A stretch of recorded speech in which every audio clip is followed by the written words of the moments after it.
Hello, and live from the infamous Murph's pub, I'm Jeremy Taylor, and again, welcome to this week's Wednesday Night Undress, the podcast that's recorded live in front of an audience, a bar audience, that reaches into the wobbly places other podcasts daren't venture. We don't claim to look at things scientifically, but we definitely have all the answers to your mysteries, vegetable, animal, and mineral.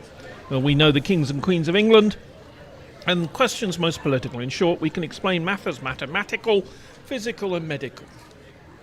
We are, as I said, the only naked podcast you can undress to on a Wednesday night whilst wallowing in your bath. And let me introduce tonight's panel. We've got, who have we got? Greg's with us tonight, Chris is with us tonight, Kath's with us, Alena is with us, Ivo. Yes. And of course, myself and Lewis is with us tonight. On the knobs? Neil. And I hadn't got there yet. Oh, come on. And Neil is playing with his knobs again tonight, Neil Rasmussen. And don't forget that you can get this on, where can we get it? We can get it on Facebook. Where else? On where you get your iTunes We have from? a website, Wednesday Night Undressed Networks. Yeah, Pornhub. Yes, of course, we are always on Pornhub. Places like that. Everywhere, absolutely everywhere. Spotify, on every podcasting platform you can imagine, we're there. Yeah, we are. And it's amazing, really, because it's just too cool. Thousands of people listen to us, both here and in America, and particularly in Bulgaria, which sounds a bit strange, but we have thousands of listeners in Bulgaria as well. Want to shout out again to Radina and her sister. Yes. And who else? Yes. Who else do we want to shout out? Anybody else? We have an incredible fan in Norway who is a very intelligent guy. Jij stikker Gnos. Yeah. Intelligent fan? Well, he was until he started listening to a podcast. And then So IQ he's with points Norwegian. drop He's with Norwegian intelligence. He's with Norwegian intelligence, yes. Right. And he is very, very big fan and reached out recently. So, kudos to him and greetings to Norway. And greetings to Norway. It's like the Eurovision Song Contest, isn't it? A little bit. Yes. Yeah. Alena. Can I make... It's the Angels. I want to make 3 shout-outs. Is that okay? Of course. Victor, Sunny, and Desi, my childhood friends. I need to reach out to all 3 of you. And they listen there I in don't know if you Bulgaria. listen, but I will reach out to all 3 of you soon. Perfect. Thank you, Linka. Are they in America? They're in Bulgaria. That's in why I'm Bulgaria. doing it over the radio. Yeah. People actually ask me, you talk about Bulgaria. Yes, we are listened to in Bulgaria, in Germany, in Holland. New Zealand. We New have Zealand. listeners Yes, in New Zealand. we do. We have listeners in New Zealand, in London. And according to Radina, we have listeners in outer space as Really? well. Yes. That's impressive. A lot of stuff has just become clear about Hey, Radina. Elon. How's it going on the International Space Station? I have my silver foil ready. Now, what do you think the chances are of Radina and her family and everybody else coming over here and joining us in the podcast? I don't think, because she and her sister have been listening to the podcast, I think their life expectancy is not long enough to actually make it here. The podcast is really, really harmful to your health. And they're dangerously addicted, and it's taking years of their life. So making it here, very small chance. It's difficult, isn't it? Because they've met you, and they know we're all sitting here with no clothes on. Of course. And also ridiculously good looking. Yes. Yes. It must be somewhat disconcerting, really. Emphasis upon ridiculously. Yeah. I have wondered whether or not, when we were doing radio, we could do live between. We did some stuff with Tikrit and so on, backwards and forwards. Yeah. Whether or not we could do something with Bulgaria when you next go over there. Mm-hmm. Whether we could do a sort of simulcast live somehow. stream and connect. Yeah. Yeah, we can do that. That would be fun, wouldn't it? Yeah, and it would be very destructive too. Why are you shaking your head? Lewis is shaking his head. He doesn't approve. Are you implying that this podcast is ever fun? Sorry? Define Now, fun. the first question that we've got is, if there was a fantasy wizard battle between Gandalf and Dumbledore. Dumbledore. What did I say? Fumblemore. Dumbledore. So, if there's a fantasy wizard battle between Gandalf and Dumbledore, who would win? Both of them would lose. They've got ridiculous names. Okay, thank you, Kath. Greg. I'm going to go with Gandalf because I think he's dual classing. He's a wizard and also he has that sword as well. So I think that might get him in the end. Good one. Excellent, Yeah. excellent. Yeah. Okay, Greg. Yeah, point. Lewis. I feel like this would be the battle of all ages. I am still, to this day, like, I expect Dumbledore to be played by Sir Ian McKellen. So it still throws me off that it's not the same dude. Like, that's not in real? both roles. I don't want to ruin it for you. Let's not talk about Santa Claus right now. He just needs to add a little more beard, and you won't notice anything. You won't even see his face. Fair enough. Yeah, so I happen to know that the answer is Gandalf, but Know it. I want to see, like, if we have any actual Dumbledore, like, apologists here in the group. I think Dumbledore would definitely win. No. He's a I good think guy. that Dumbledore is probably a He's better a good guy. technical wizard than Gandalf. However, Dumbledore is mortal and Gandalf isn't. Gandalf is a god or whatever he is. Yeah. Yeah, I was going to toss this over Nitpicking. to Neil because I think Neil probably knows more. About the origins of Gandalf than potentially anybody. I don't know. Or have you read the Silmarillion and all the other background? I've only read a Wikipedia page on the Silmarillion, so I haven't actually read the Silmarillion. Gotcha. And I'm guessing nobody here has, with the possible exception of our resident knob player. Oh, really? Really? Yeah. So, yeah, Gandalf is Maiar. He's this group of, like, he's part of this group of god-like entities that were around at the beginning of the Okay, now formation quit of the talking universe. about this Yeah. dude as if he's real. He is real. What do you mean? There's no evidence that He's as he's real not as us. yeah. You have Yeah, we all know that Gandalf is real. There you go. We can't even prove our own There's existences. So actually there are more words written about him than there is about a god. So I guess Potentially. maybe I will give you your realness thing here, whatever. So, yeah, even if Dumbledore killed Gandalf, Gandalf would just get back up and spank his ass later. It has to be said that if I was fortunate enough to be able to go to New Zealand a few years ago, one rainy day we were driving back to where we were staying, and I swear you could look up in the hills and see Gandalf standing there. It's Yeah, but in the helicopter Did you circling him have- was Dumbledore. One of those weird little cigarettes that they talked about in I had the Lord of same the Rings. experience in Centennial Park the other the day. weed that they But it was smoke? just my homeless friend, Jim. And he looked like Gandalf. Yeah, up on the hill. I was like, oh my God, he's Island. back. So Dumbledore's a teacher, right? I mean, he's a professor at the school. high school. Yeah. Because Yeah, he's the best wizard yeah, in the I world. think in this context, this is the perfect example of those who can't do teach.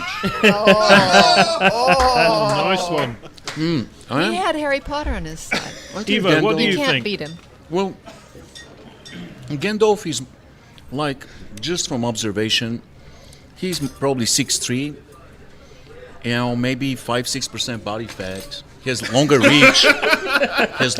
I think Dumbledore is probably at 12% body fat. Dumbledore has a fantastic huge wand. No, actually, it's exactly the other way around. He has a tiny wand, whereas Gandalf is wielding a shaft, a giant shaft. Here we go, ladies and mean gentlemen. silver It's gonna be shaft? one of those this will nights. fit right in on Pornhub. And so clearly, masculinity advantage goes to Gandalf unless he's overcompensating with the giant shaft, like a classic case of overcompensating. On the also He don't could forget. shaft himself. Yeah. And also, I feel like you're right, Greg, Esquire, that Dumbledore is more like devoted to theory, where Gandalf has field experience, more field experience, where he is a magician on the field. Dumbledore has more mobility and he's more nimble because he's smaller in size, but the reach, I think, is huge advantage to Gandalf. Beard-wise, I think they have the same size beard, so we can't really have a comparative analysis beard-wise. That's important in a wizard battle analysis. I know. It is important. Quality of beard. And then, again, Dumbledore with he's devoted to theory, and also don't forget, if you are conditioned to working with middle schoolers, you lose, you lose that all-important practical application of your wizardly skills. But you're used to thinking of unexpected things if you're working with middle schoolers. That's true. You are available on that. So theoretically, you're prepared better, but practically, when it comes to practice, your application skills lack. So I feel like Gandalf definitely has an advantage. Also, don't forget something very, very important. One-on-one, I feel like Gandalf has perfect 20/20 vision. I've never seen him wearing glasses, whereas Dumbledore always wears glasses. So imagine if his glasses are compromised, he's going to struggle. And also, Dumbledore has one advantage, and it is that Gandalf is a 2-syllable name, whereas Dumbledore is 3 syllables. So it's much faster to cast a spell versus Gandalf. Boom, boom, 2 syllables, and the spell is cast. Whereas, Gandalf has to go Dumbledore, Vraba, Baba, Boogie, Gooba, and by then you've already been turned into crap, So yeah, there's you can go both ways. These are the questions that people talk about. Do you remember the one we did about who would win, Captain Kirk of the Starship Enterprise and Darth Vader and his Imperial battlecruiser? If they suddenly both came out, who would win? And there was lots the answer is always Chuck Norris. Yes, but it turned out that oh my God, Andy Bob. It turned out that it was going to be Captain Kirk because he had a particular type of rocket or something. I forgot it. The photon torpedo. A photon torpedo. Oh yeah, there's some at the dollar store. Yeah, which you can buy at the dollar store, and that would blow Darth Vader away. Jeremy, we've been joined by guests. We have, yes. Who have we got? Oh, Fernando's here. Hello. Yes, I am. Well, it's probably a good thing you weren't here earlier. Andrei's here. I know Andrei. Absolutely. Who else have we got? Crow. That's right, yeah. Crow. Hi, Crow. Dumbledore against Gandalf. Who wins? I would say that they both win because both would refuse to fight each other. They're both about goodness and cooperation and would basically throw sand in the eyes of the dilemma. Dude, did you remember that Gandalf killed a Balrog? He's all about fighting. Balrogs are evil, and he only fought the Balrog to save his friends. And he literally sacrificed himself to save his friends. So did Dumbledore. So you don't think we could come up with a hypothetical which would pit both of their, for example, their friends would die if they didn't prevail? Well, if you want to do it hypothetically, I think if it would probably be a 50-50. That if you did thousands of computer simulations of it, it would be pretty much, one would win one time. It would kind of depend on, the luck of the draw. It would end up in both of them being split in half and joined one half of one to the other half of the other. And the point about Gandalf coming back, he starts as the gray, comes back as the white. There's the first death, he comes back as the blue, then the yellow, then the mauve, then the teal, then the... Alena, save us from this. Before you start, I just want to say, I can really, really appreciate somebody that actually wants to run computer simulations of imaginary wizards doing battle. Me too. I have never been prouder to have you as a friend than I am right now. Thank you, Lewis. I appreciate that. Right. Yeah, I agree. Those are those computer science gangsters on the streets. So I'm gonna go with. Okay, these are the two. Okay, I don't know enough about Gandalf. Unfortunately, I watched Lord of the Rings when I was 5, and I did not digest the 4-hour movie. You haven't read all the books yet? I tried to read them. Here's my thought process. Tolkien is the Tolstoy to J.K. Rowling's transphobic Dostoevsky. Dostoevsky. It's a great name for a heavy metal band. My whole life in English, when I was reading this stuff, I could not read Tolstoy because it was like he's talking about a tree for 50 pages. Amen. And that was the same thing. I picked up Lord of the Rings, and I was like, did he copy Tolstoy? And so then the other one, so then like I really feel like Dumbledore, just because I know more about him. I don't know if they would fight necessarily so much as be jealous of each other for the rest of their lives. I don't know. Like, dude, I really like your beard. I like your beard too, dude. I feel like Gandalf would be more jealous and Dumbledore wouldn't care because Gandalf's all about like screaming randomly for no reason. The only thing I don't like about Dumbledore is that he seems to be putting the children on dangerous missions, like secret agent missions, like. It's not like a soccer team. It's like, come on, Harry. I can't do this on my own. How about you go through like some like pin sieve of all of my traumatic memories with me? I don't know. I just don't think he should have used the children as much. He had an entire crew of adults. Mind that they did have big feet. He had an entire crew of adults. He had big feet. He had Sirius Black. He had who else did he have? The whole crew. He had Sirius Black. He had the pedigrees.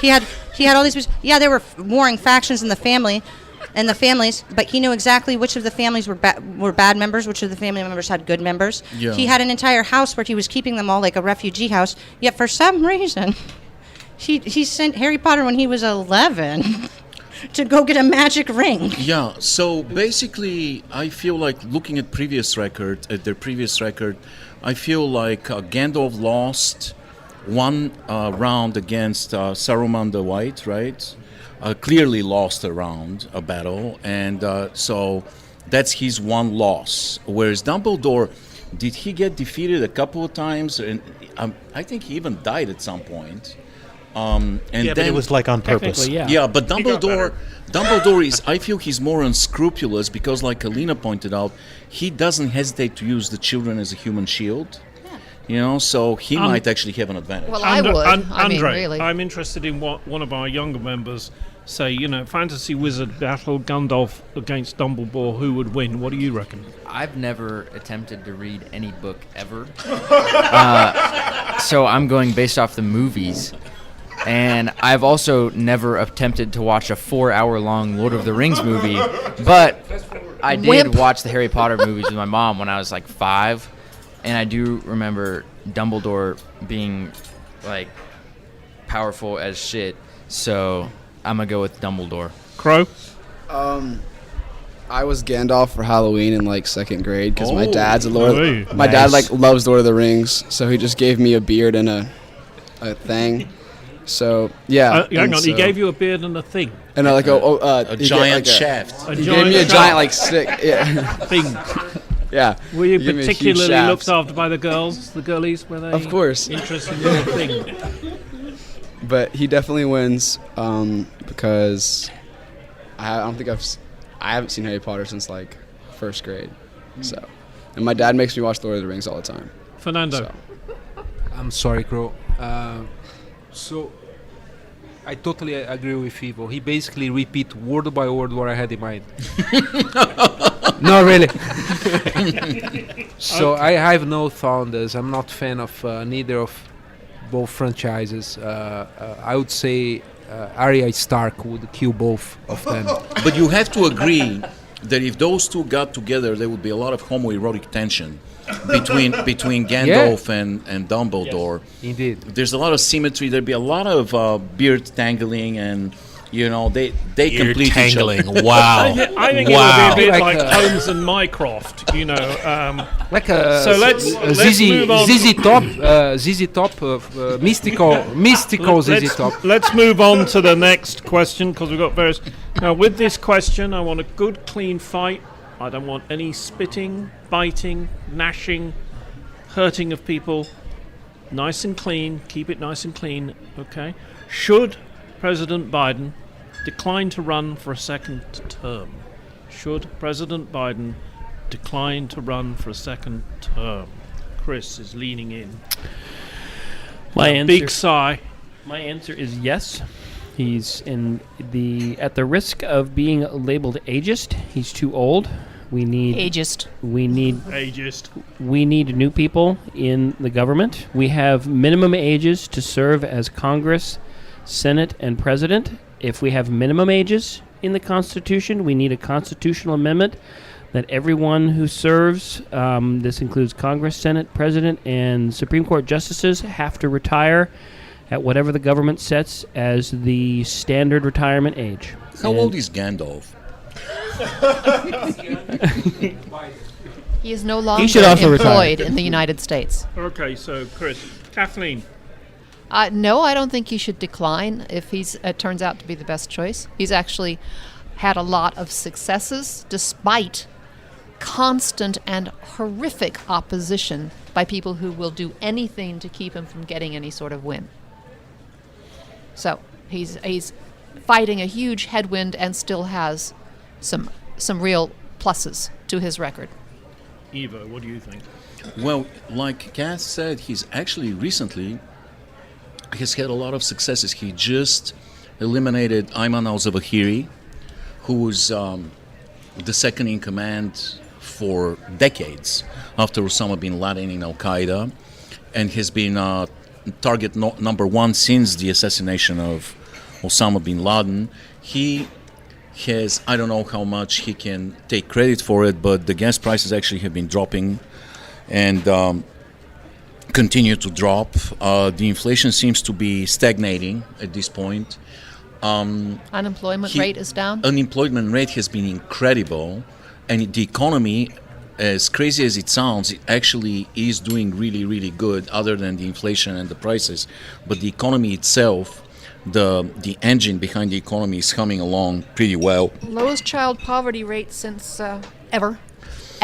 Yeah, no, and he managed to negotiate with the other side for a couple of bills, and you know, if this reconciliation bill passes, that would be kind of unprecedented if he's able to pull that. You know, we'll see. Kirsten Sinema might have something to say about it, but actually, he's had some wins.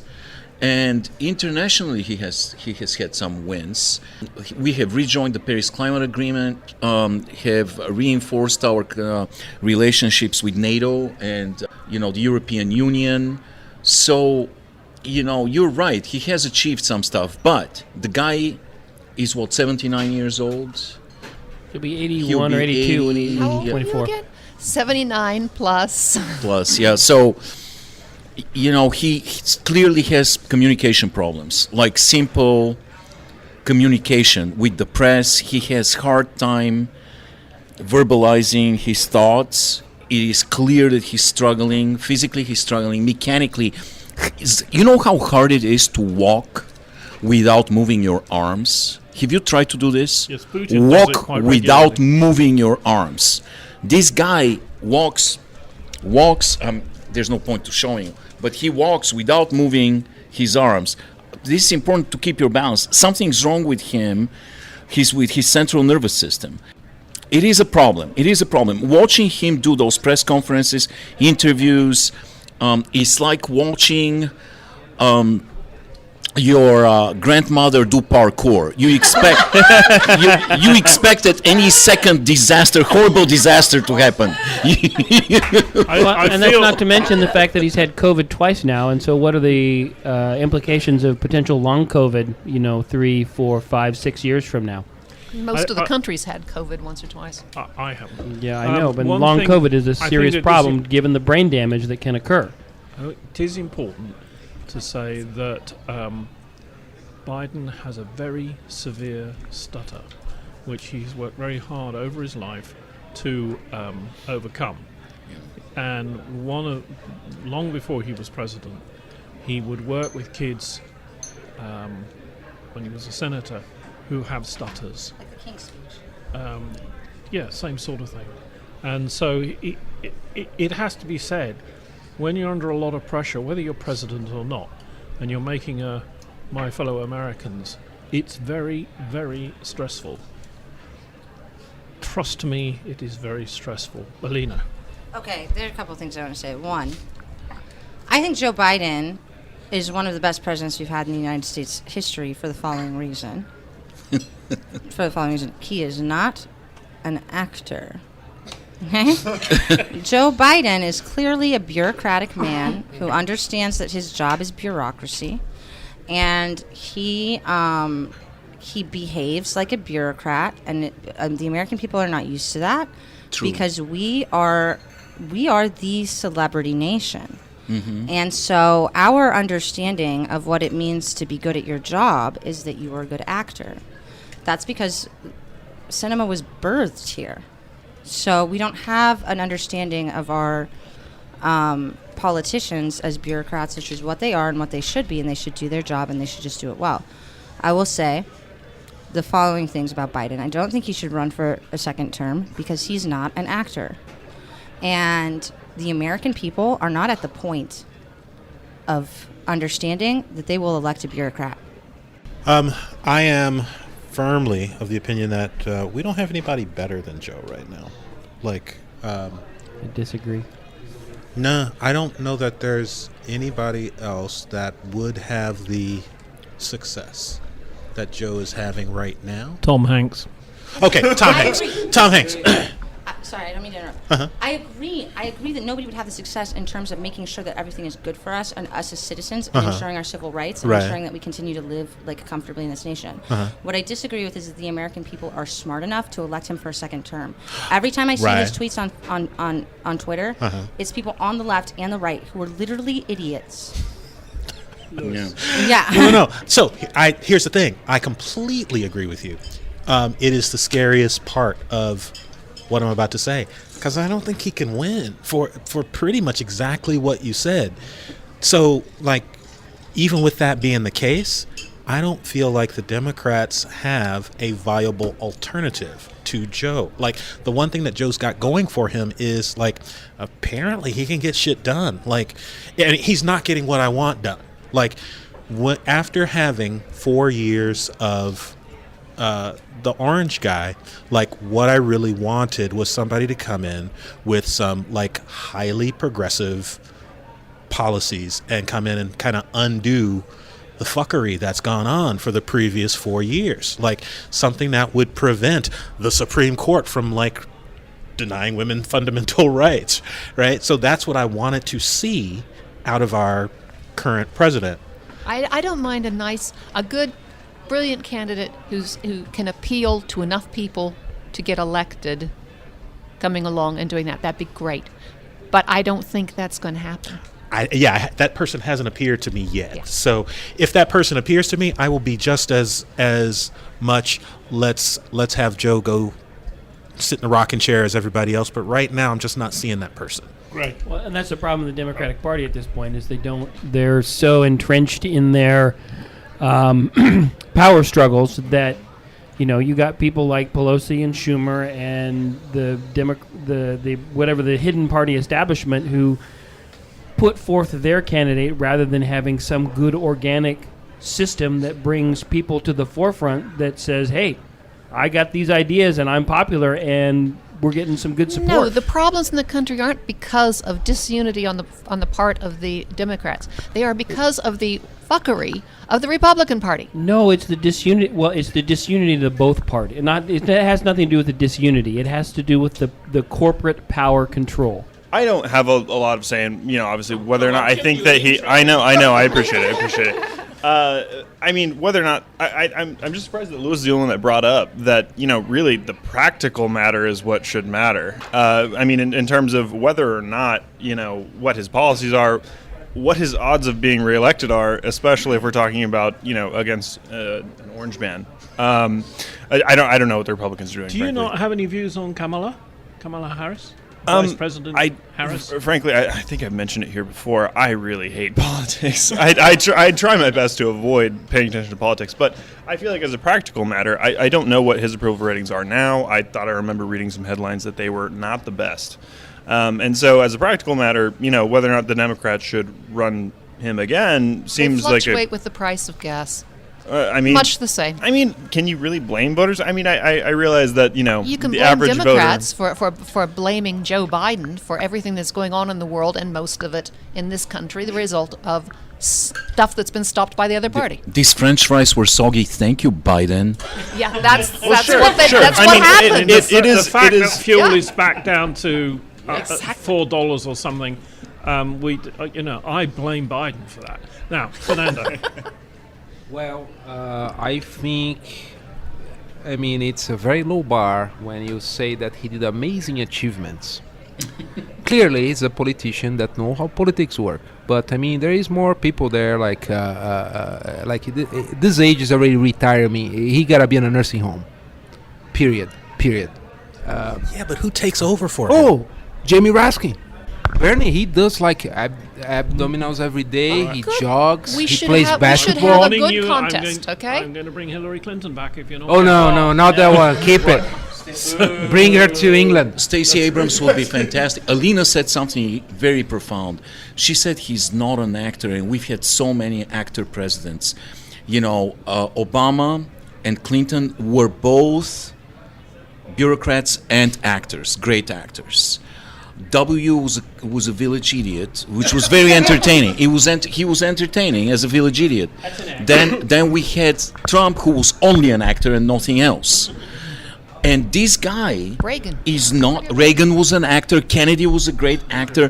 Carter and Biden are very similar because they just want to do their job and not act and be boring and surround themselves with experts. Something W and Trump did not do. Hire people that know what they're doing. Instead, W and Trump surrounded themselves with yes men and ruined so many departments and were very, very destructive to the government. Andrei. Yeah, but hold on, because I gotta ask Evo a question. Isn't Van Halen better with David Lee Roth than with Sammy Hagar? Don't you want the president? the colorful front man as opposed to the talented singer? Don't go there. I think Van Halen are responsible for Eminem being white because they removed all the brown ones. And Andrei.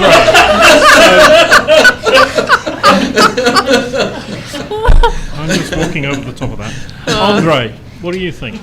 Well, as one of our younger brethren, I'll be short because I don't know much about politics.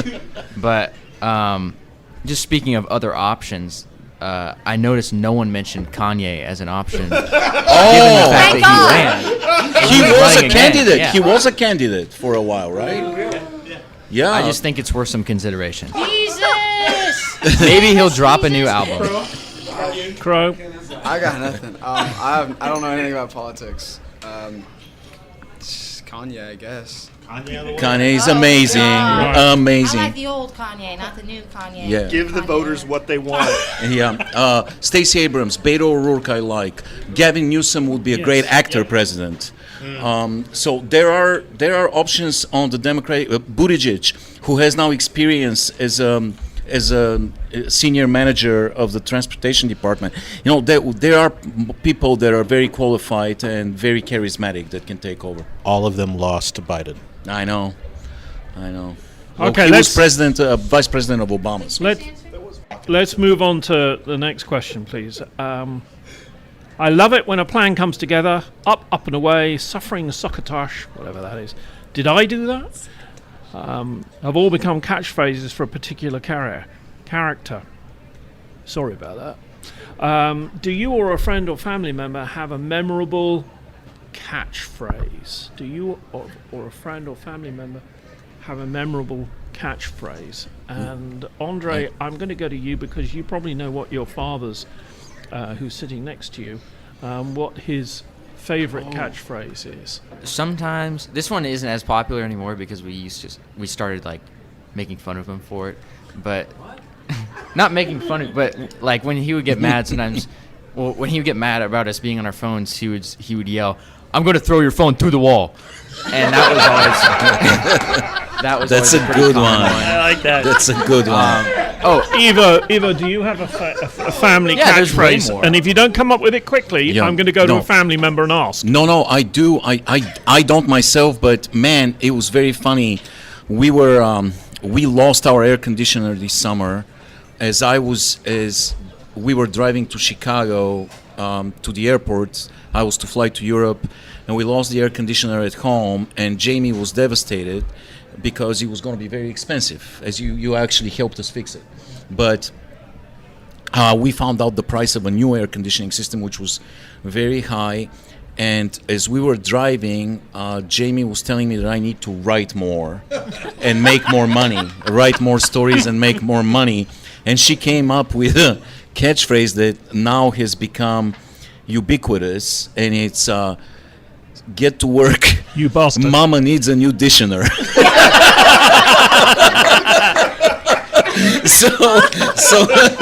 So now every once in a while it says, "Why you not working? Mama needs a new Ditioner."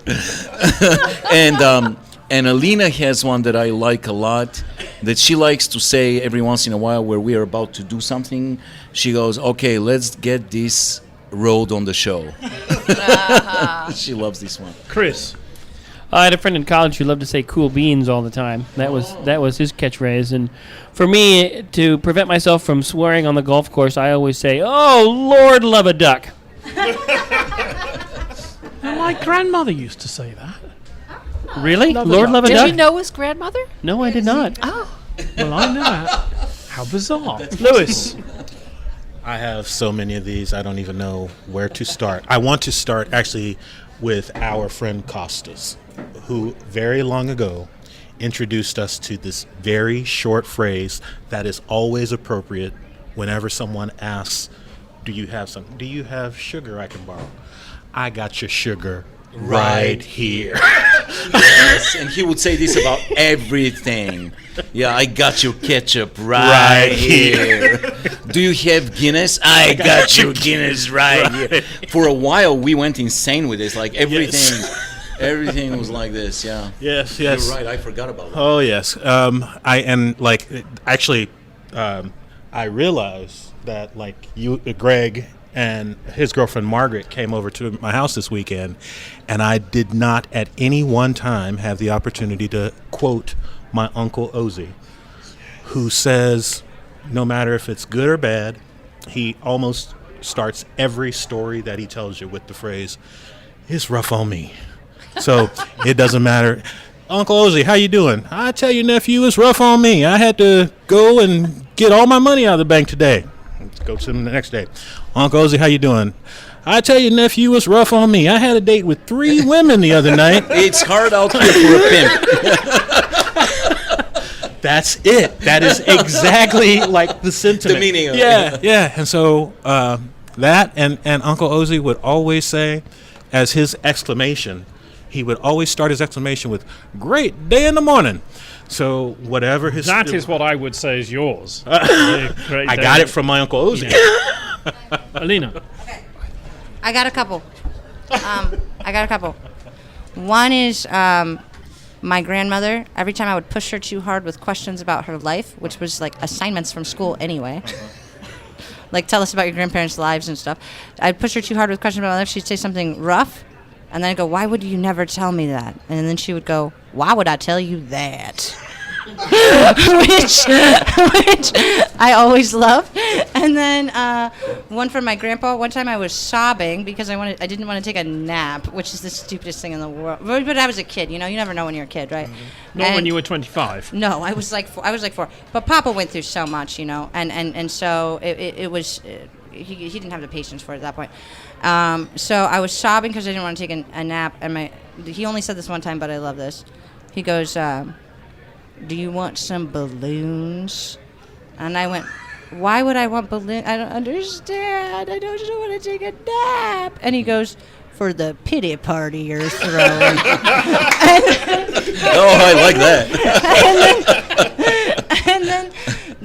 and then one I really like. One time we were at a seafood restaurant in town, and we were getting tons and tons and tons of food, and the waitress kept bringing more and more food because we ordered off the appetizer menu. If you order off the appetizer menu, you can get a cheap meal and a lot of stuff, right?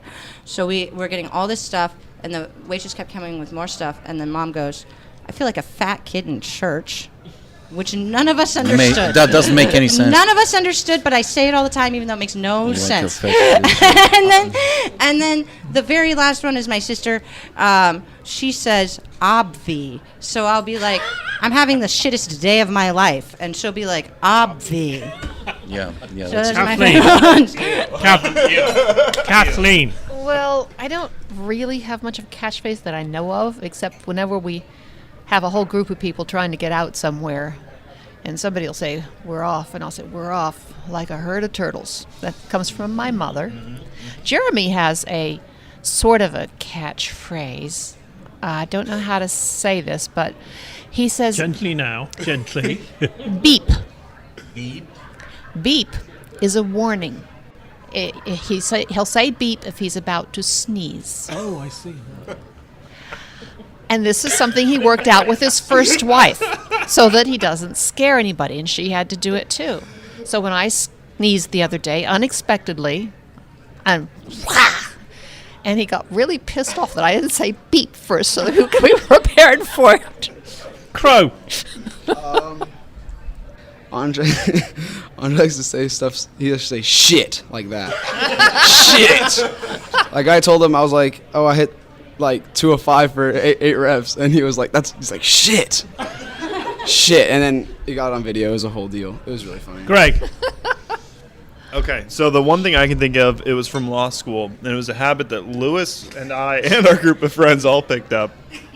It was in our tax classes whenever the professor would be basically changing topics or indicating, okay, like we're done with this discussion. And it was, okay, nevertheless. And there was one time in class where he said the okay part, and all of us sitting in, like, the 5 of us at least, all went, nevertheless, simultaneously. And so that has inadvertently entered my vocabulary. When they stick with you for such a long time, Andrei. Just one more since I know my mom is now a listener of this podcast, one that she says and my stepdad say that I now use with my friends is anytime someone compliments something not about you, but they're just like, "Oh, that's a nice whatever." Like, for instance, my friend Noah, he was back when I had a car. He said, "Oh, that's a sweet car, man." And I said, "Noah, that's just a bunch of pieces of metal conveniently placed to make a vehicle move. You're sweet." That's pretty good. Fernando. Gosh, it's like a code word at work that now everybody knows. So if nobody can find me, and I'll be in a bathroom taking a crap, I tell that I'm sending a fax. So sometimes, there was a big, important meeting, and the whole team on a say, "Fernando, where are you?" "I'm just sending a fax. I'll be right there." Like Susan. So they always start I'm laughing, adopting that one. except the boss. That's quite a good one, because And then I'm sending a 6-page fax, a 10-page fax. So This there is particular a lot of fax is variations. totally clogging the toilet, yeah. There's one that I used on Lewis and Bobby one time when we were in Europe, and we had a particular rough, long night of drinking and bar hopping and club hopping. Oh, you poor thing. Yeah, we were suffering, and in the morning I woke up feeling like crap, and I must have heard this somewhere, but I woke them up and I said, "Guys, where's the cat?" And they said, "What cat?" And I said, "The cat that took a shit in my mouth." I don't know where I've heard this, but yeah, they were. Yeah. Now, I have to say, we do have another person who's coming with us, who's the host of all sorts of things here in Lawrence. Andy's with us, and I think he should join in. You can't just sit there looking at your phone, pretending that you're not here. So from you, family, or you, catchphrases that sort of like a family. The one that comes to mind is my grandma Morton, and it usually happened when our family or our cousins were leaving. She always reminded us. She said, "Remember whose grandchild you are.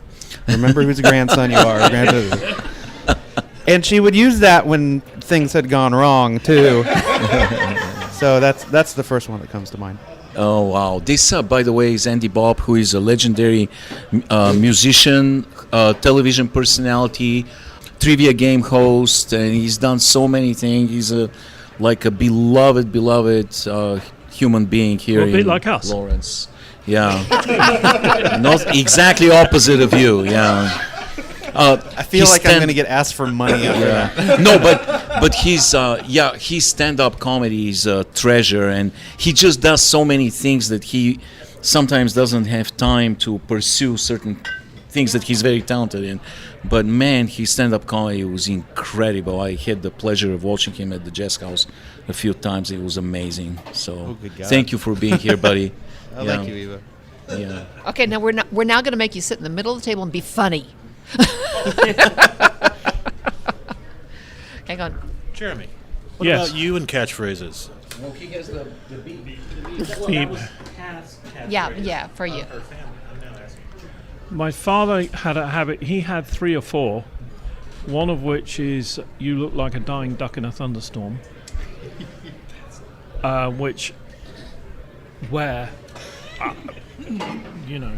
and then I wonder if you'd ever seen a dying duck in a all thunderstorm. fathers who have kids, teenage boys, I suppose, and daughters, who are in a rush to leave Counting to meet the women too now? Yeah, to meet their boyfriend or girlfriend, or go down disco or all that sort of thing, and you're running, towards the front door, in a hurry to jump in the car. You're going to reverse out, oblivious to everything else that's gone. And he used to say, "Better late in this life than early in the next." Yeah, that's pretty. Says he as an ex-racing driver. That Run out the door. I always play it cool. I always walk. Jamie has one that she uses a lot that is absolutely hilarious. Like when I get Mama angry, needs a what was it? Mama needs a Ditioner, but yeah. no, she has one that is very funny when somebody gets really mad at something. For example, we get lost driving somewhere, and I get angry. I'm like, "What the hell? Where is the road?" And she goes, usually says, "Settle down, Pocahontas." I have no idea how she came up with this shit, but it really makes me mad every time she says, "Settle down, Pocahontas." I wonder sometimes where these things come from. It's something like that. A dying duck in a thunderstorm? Yeah, like what? I got your thunderstorm right. Okay, now I've got to be a bit careful here. The next one, new question. Taylor Swift, the lovely Taylor Swift, has a private jet, and she is being accused in the media as being the worst celebrity ever from the environment because her jet has made 170 trips in a few months, and is she in fact the worst celebrity ever for the environment? Fernando. You that's you know who Taylor Swift is. It's a great question. I will For me pass. to poop on, yeah. Yes. I will, that's a catchphrase. There you go, the catchphrase. Yes. It's a great catchphrase. Yeah. Which us English get pissed Triumph. So I'll pass this to Andrei because, by the way, he has a big crush to Taylor Swift for quite a while, right? Yeah. about. Okay. It's no good. Did you get over or not? You can't. I It's actually no good had. googling Taylor Swift naked. There's no such. Well, no. I have so much Nude respect works for her. better. I would never do that. I'm just waiting to, in person in a few years. I don't need. Anyways, But would you run to the door? I would. Actually, I did have the opportunity to walk past her New York City apartment. When I spent some time there, and Spent time in front of her New York apartment? And then you were arrested. Yeah, What's just the creep in- factor? I was is just right standing there. With Yeah, binoculars. but being being Taylor Swift's future husband, I cannot say she's the worst celebrity for the environment.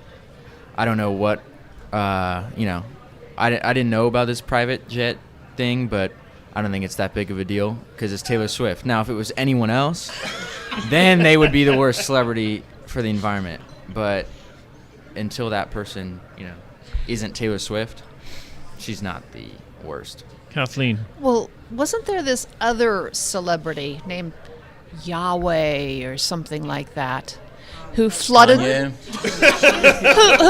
flooded the entire world out of spite? Who's that? God. Oh, yeah. Oh, I've never heard it referred. So it's a celebrity. I've never heard it It's true. That was pretty bad for the environment. It was terrible for the environment. I don't know. There was a lot of shit that grew afterwards. All right. So, okay, Taylor Swift's private jet. Chris.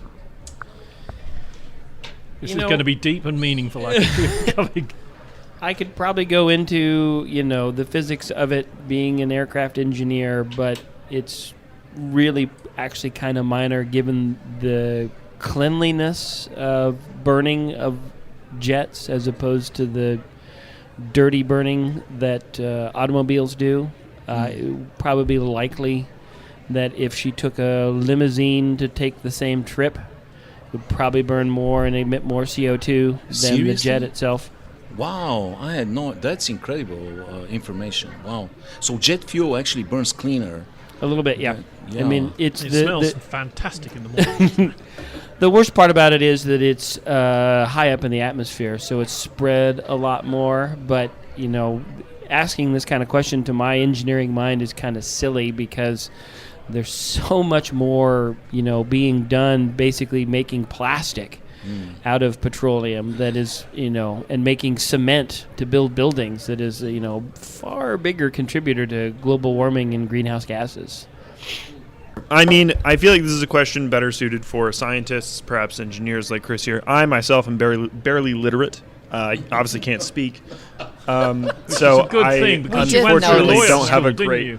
Yeah, I mean, of course. So It you're was barely literate. piece of cake. People are hiring you to look after their interests. Sure, yeah. By your own admission, you're barely literate. Oh, absolutely. This is scary. Evo. Well, I don't know. I did not read the article that was referenced, but Taylor Swift is a musician and she goes on tours. So I feel like her use of a jet is probably justified. Whereas there's a ton of people that pile up like 50, 60 flights a year on private jets that's just going to parties and are not... You're talking about Jeremy right now, aren't you? Of course. No, yeah. Jeremy Taylor. He's very happy to use it as well. He's got to go Villainous to Coachella. bastard. And the Bentley. He's going to Yeah. Acapulco. I don't know what Jeremy is. He might be patient zero for COVID and spread it all over the world. Please, Lewis. All right, we're not going We to talk can go on about just move Churchill's I'm moving private on. aeroplane if you want. I'm moving on. No, we're not going to talk about it anymore. Okay, I do have a Greg does question. have something sensible. No, I just have a question As an based illiterate on... lawyer. As I'm writing that down. I'm sorry, mate. Yeah, so don't you think that, you just said that there were other people who would like fly to concerts or do stuff just for entertainment. Isn't what she's doing largely to provide entertainment? So couldn't you also hypothetically attribute all of the emissions that were going out of their way to go see her as well? And it's just for entertainment, and you just said that Bloody wasn't right. lawyers. But Don't see, you hate lawyers? entertainment Not can be necessarily. art and can be extremely beneficial for society and inspirational. And, music to me is extremely important and to billions of people. So, I think it's justified. It's not an industry that produces material goods, but that might be even more valuable than material goods. So I think, she's somewhat justified. Now, there's people like Elon fucking Musk can do, he's flying all over the world, like 50, 60, 70, 100 flights a year, where he can do the same thing with a Zoom meeting. The private jet industry has really exploded in the last couple of decades, and there's so many flights that now there's actually a fringe industry of people that are tracking those private jets and figuring out who flies where, and they're getting paid by entertainment magazines and stuff like this. But with Taylor Swift, particularly her, I don't mind. Lewis. Yeah, I'm firmly in the Chris camp. This is all insane, and I kind of feel like it's at very least a little bit women bashing that they've picked Taylor Swift to make this example about, because nobody's talking about Monsanto, nobody's talking about Dow Corning's pollution. They're talking about, like, if Taylor Swift's jet put out 10 times the pollution that it currently does, it's still not as big a contributor as, like you mentioned, the plastic industry or anything like that. So do you think we just need a general high pollution tax, no matter where it comes from? Would that help the situation? That would help. Yeah, I think that would at least be a motivator for maybe everybody. And what year do you think it'll pass in? Well, that depends. Right before all the oil and coal runs out. Right, probably. right. Yeah, about 3 months before that. Fernando, you want to join in? Well, I pass, but one thing, like, what about rocket ships? Like, that's but absurd amount, or like it's. I'm moving this question to Chris here because we have science on a table. Like, for example, the SpaceX, like how much pollution that thing put, like that rocket, the Falcon 9. I have to think about that one for a second because I have a pencil here if you want to. Well, that propulsion's quite a bit different than burning gasoline because most of those are what is it? Kerosene? No, it's not kerosene. It's oxygen. It's liquefied oxygen and nitrogen, I think. Or no, it's not nitrogen. It's a completely different thrust system, and it's not as polluting as, like, say, burning the fossil fuels. What I want to jump in. It was brought home to me. I'm a full supporter of Tay-Tay, by the way, for obvious reasons.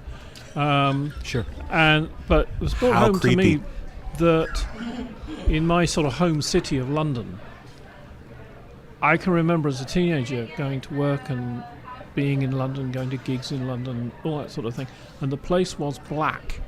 Oh yeah. The buildings were all black. Excuse me. Oh yeah. And, yeah, they were. Yeah. Little sandblasting. Yeah. Darkness. Thank you, Biden. It's all Biden's fault. Other big cities, Glasgow and places like that, all the buildings are black. This is from the coal. Now it's actually difficult to buy coal. I defy you to know where you could go and buy some coal where we're broadcasting. Come to US. But anyway, they started to clean the buildings, and it became very obvious. At first, they didn't know how to clean the buildings. They used pressure washers and did a lot of damage to the buildings. Now, obviously, more, it becomes very obvious that someone's got a point somewhere that we need to be careful about what we're doing. And a lot, regardless of who came up with this question, some folks are saying we've only got another 50 years. Yeah. Before it's going to be really, really seriously bad news. Yep. And we'll knock back basically to probably Bronze Age. I mean, electricity will be gone. We won't have air conditioning anymore. We won't have, you have to go back to, well, I guess Bronze Age, that's a little far, but, you'll still have ships, but it'll be horse and buggy again. And cell phones. No cell phones. Andy. Nope, no internet.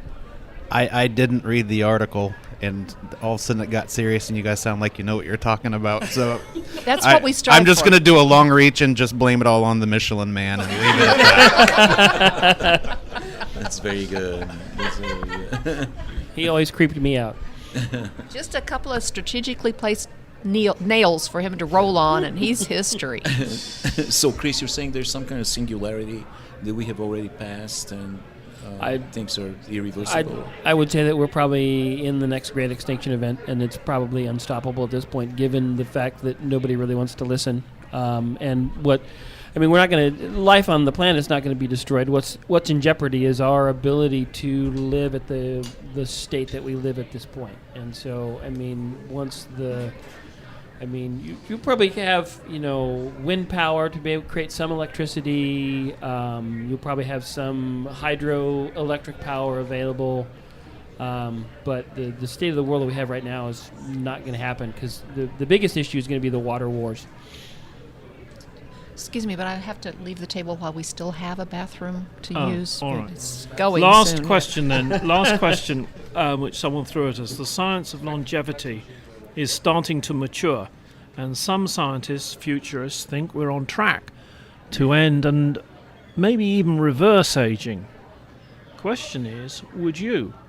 And if you could reverse the physical process of aging, how far back would you go? And I gave some thought to this myself, because reversing would mean that to reverse you have to stop and go back, right? And therefore That was brilliant, Jeremy.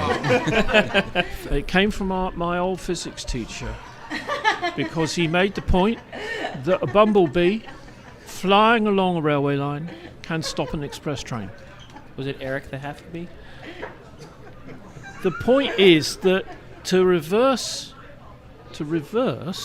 you've got to be at a point where you can reverse, right?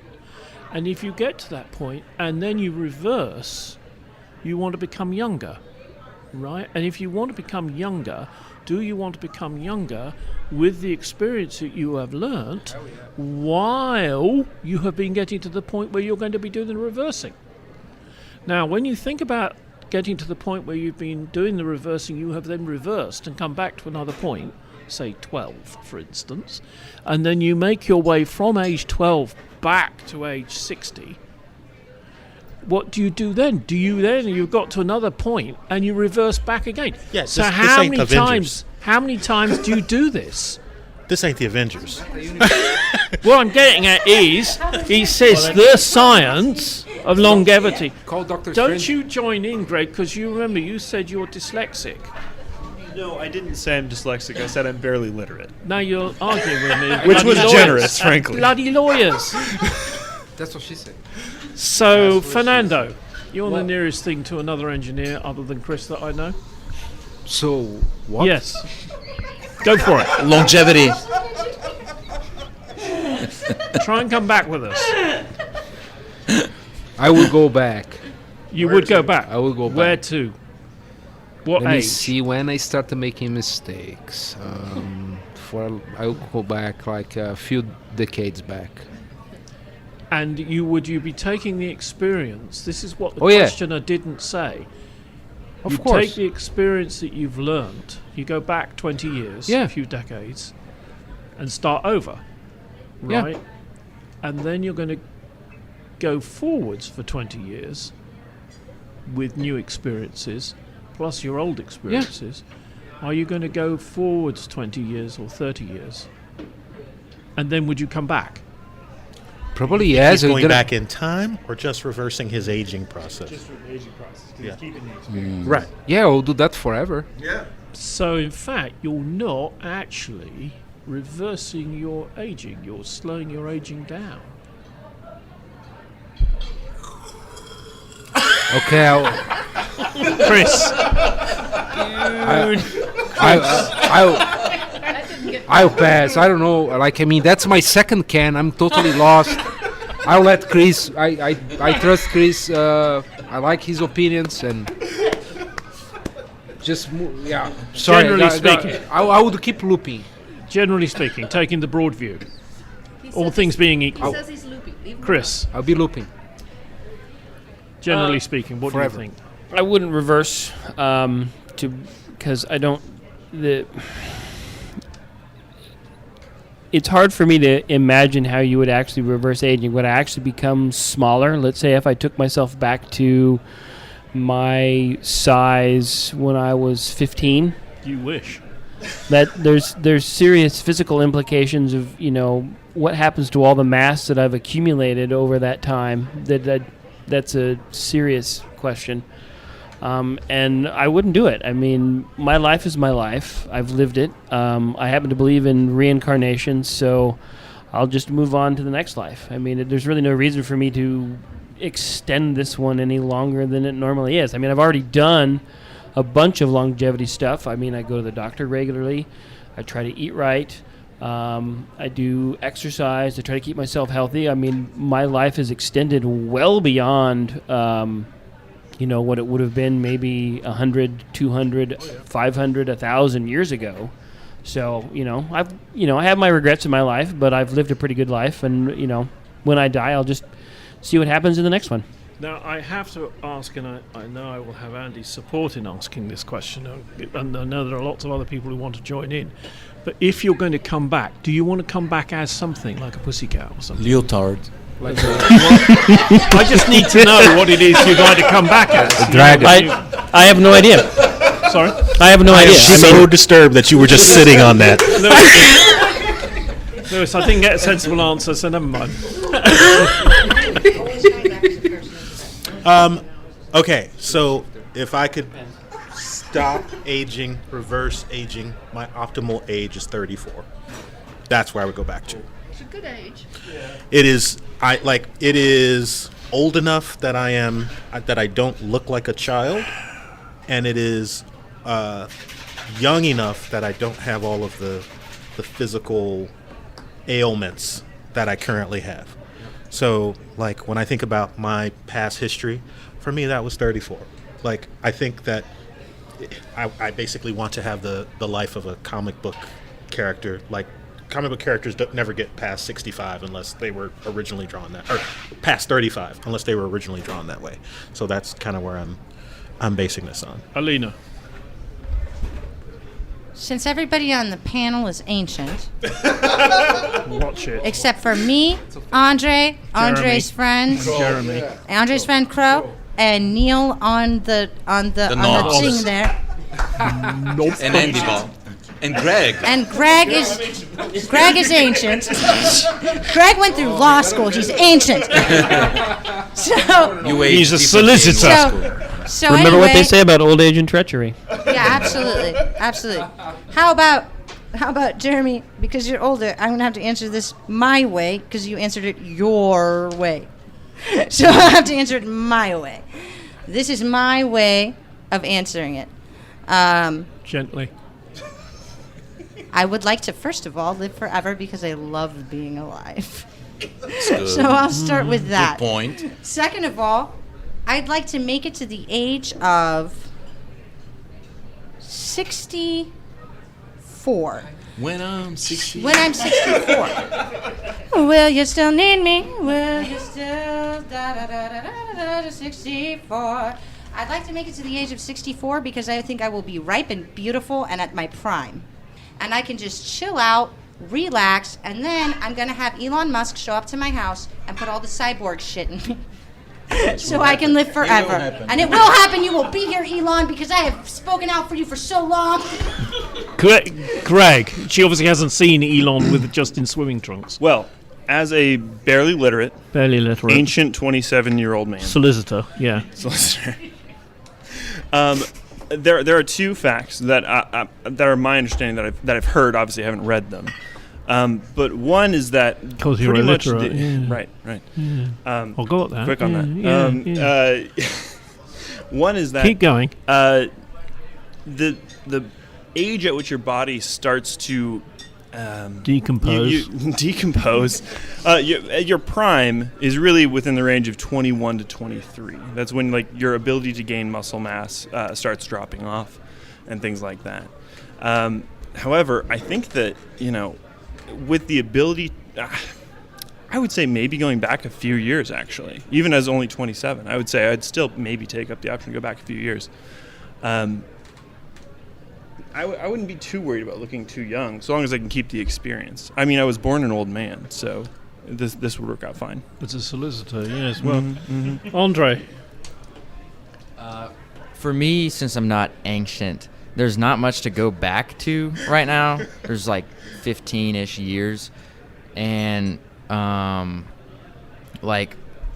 would say 5 or 6 conscious years, but I don't know, if you go back, or I guess for me, I would have to go forward. But at the age, is the rule you just stay at that age? Is that what we're talking? Okay. Yeah. Yeah, because I don't know if I would want to do that because, I don't know, like every year for me, like every age is always better. And I don't know, I just feel like if I stayed at one age, it'd be great because I wouldn't die, which I've never done it before, but I assume it sucks from what I've heard. But yeah, but at the same time, it just, I don't know, I think every age has different experiences that make it worth living more than the last. So I wouldn't want to... Just don't go to law school, dude. That's all I got to say. I don't know, I wouldn't want 'cause you to become a just take solicitor. advantage of that. Crow. Around the same. I can only really remember until I was like 8, so I wouldn't be going back too far. But I do agree with Andre. Like every year, I feel like I have more fun and like I don't know. I feel like my life gets better every year, so I don't really know when it's gonna peak yet, and it's gonna start going down. All right. Well, let's go finally on the subject to Evo. Oh, well, do you guys remember... I'm sorry. Yeah? Don't let me forget, Kath. Never forget the wife. She will hit me on the way home. Happy wife, happy life. Yeah. So, you know... That was a catchphrase. I like that one. I want my cocoa Why did tonight. Alena find that so funny? That's the question. You remember that bit, that George Carlin bit about aging in reverse? That's a legendary bit where he said that we all got it wrong, nature got it wrong, and our life needs to unfold backwards. You know, so you first die and get it over with, and then you get off your deathbed and you slowly start getting better and getting healthier. You're sick, you have diabetes and stuff. Little by little, all that goes away. You start going to work. You know, you unretire, start going to work. You get more productive. You get stronger.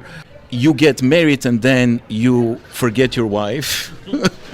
Then you go through your teenage years and high school, and then you enter childhood, and you spend the last 10 years of your life just happily playing around with friends. And then you become a baby, and then your life ends with an orgasm. So he had the right idea. I think you've shocked a couple I think of kids I'm over going to move across to my wife now. Yeah, okay. Using that special word that you used. You can still potentially end your life with an orgasm. Yeah. So, Kathleen, what's your view on? I don't think I want to go back to any particular age. I'm quite happy, and I enjoy my life, and I'm not saying I don't have any regrets over anything, but I don't need to go back and change them because they're all a part of experience. And when I get another, I don't know how many years, and I start getting achy and bored and not have anything that I feel is new in life, I won't mind dying. I'll say goodnight. There you go. Big deal. But would you stop if you could choose to? Stop aging? No, because life is all about changing your life, about the changes in yourself. You shouldn't just Isn't it deep? try to stop everything. I know. I am. I'm glad somebody recognizes that. You may touch. Evo, we are now coming to the end of today's sermon, and I wondered whether or not you have any sponsorship from the sponsorship lady, From the Susan. marketing department. From Susan. I'm not sure, Susan. He's always unpredictable. I'm not sure. I think I got a quick note here. By fax, of course. By golly, you did. Oh I my got God, it by that's fax. disgusting. By because, yeah, we don't have the funds, you know. Far out and freaky. And so Susan sent me a note. Oh, wow. That's the first, guys. Well. We've had senators endorse us. We had the Queen of England, if you remember. Yeah. We've had the President of Russia, Vladimir Putin, endorse us. But never have we had a sitting United States President in our corner. Yes, boys and girls and everything in between. Today, we make history. Susan from marketing has secured the Commander-in-Chief. Yay, as Susan. our principal advertiser today, and President Joe Biden has sent us the copy for today, as usual, via our General Electric Dual Vox answering machine, the only technology he's somewhat familiar with. And here we go. Hello. Leave a message after the beep. Beep.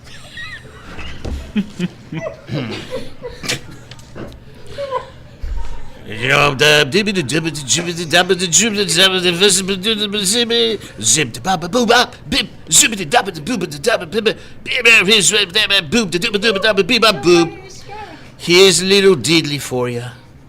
It's all the rage nowadays. The kids call it bebop. Yeah, you thought Uncle Joe wasn't hip, didn't you? Well, the joke's on you. Yeah, that's right. I can scat. I can scat that bebop like NWA. They're from Kansas, right? Straight out of Lecompton.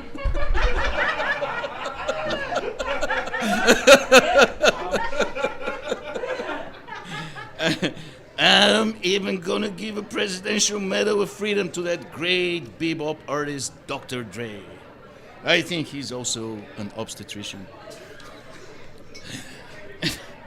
They say I'm not fit to be president, that I have the short-term memory of a dead armadillo. What are you talking about, blunderbuss? I have the recall memory of a cutting-edge Commodore 64.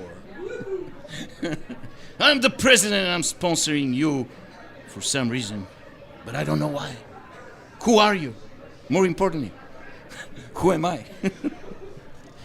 Oh, I was told Fox News says I can barely speak. What? I have a grasp on the English language that defies explanatification. And if you're getting your news from a fox, you have other problems to worry about. I know English, man. I'm in the Guinness Book of World Records as the man most capable to use the word malarkey. In every context and when you least expect it. What does malarkey mean? Well, whatever I want it to mean. Ricky Rubio says I can't handle the inflation. Guess what, Rubio? You are a folio. When Dr. Lipschitz told me I have an inflated prostate, I told him to handle it. And he did. I can handle your inflation, Rubio. Let me just get that rubber glove and lube your puckered up malarkey.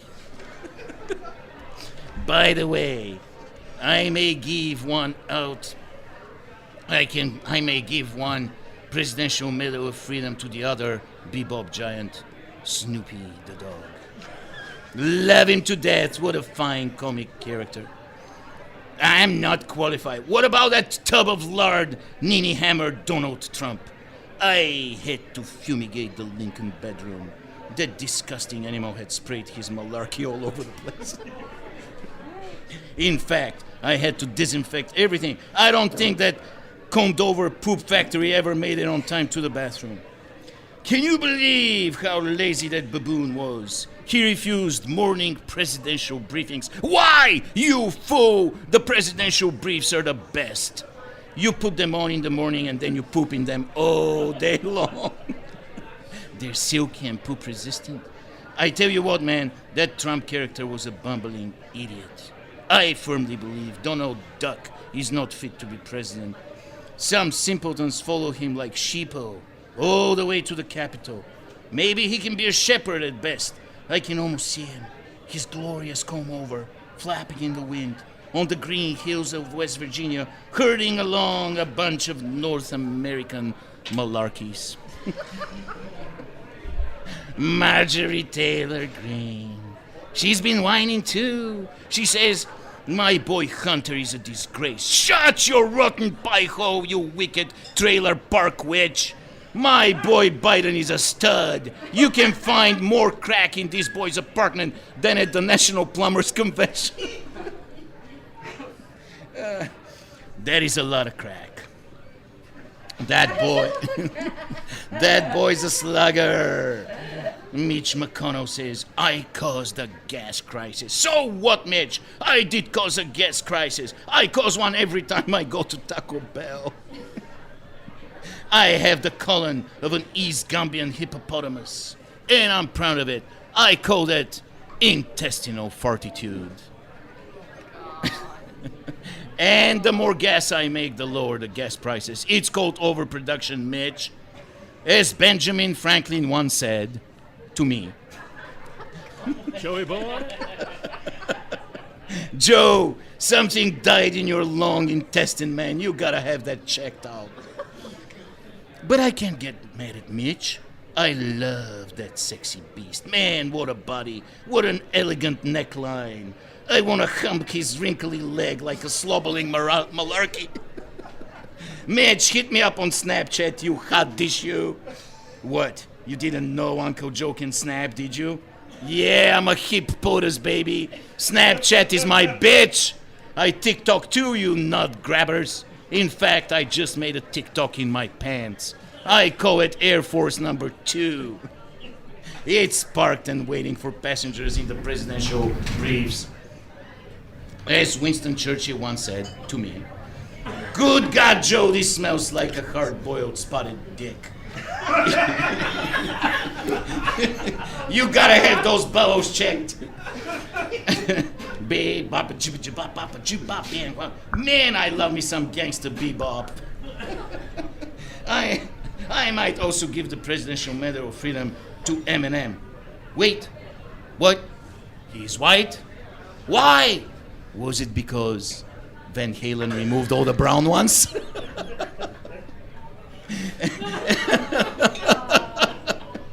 Anyway, where was I? And by that I mean, where am I geographically right now? Oh, I see. I'm sponsoring something.